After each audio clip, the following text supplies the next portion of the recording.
অবতারণা করেছেন, এই ঘটনার জন্য তারাই দায়ী। তাহলে ইজতেমাতে আপনারা যেহেতু মাঠ আপনাদের দখলে আছে, তাহলে আপনারা জোর ইজতেমা করছেন? আমরা জোট তো অবশ্যই করছি, যেহেতু আমরা মাঠে প্রবেশ করে ফেলেছি। এত সুযোগ সুবিধা থাকার পর যে মাঠ আমাদের ইজতেমার কার্যক্রমের জন্য বরাদ্দ, সেটা ছেড়ে অন্যত্র যাব কেন? অতএব জোর এখানেই হবে ইনশাআল্লাহ, ইজতেমাও এখানেই হবে ইনশাআল্লাহ।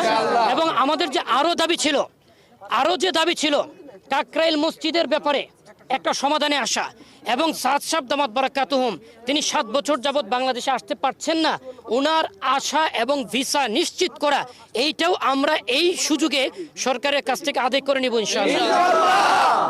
ওকে, থ্যাংক ইউ। যদি এরকম কোনো সিদ্ধান্ত আসে যে মাঠে আসলে কোনো কিছু করা যাবে না, আমরা উপদেষ্টাকে জানি শান্তপূর্ণ অবস্থান থেকে ওনারা আমাদের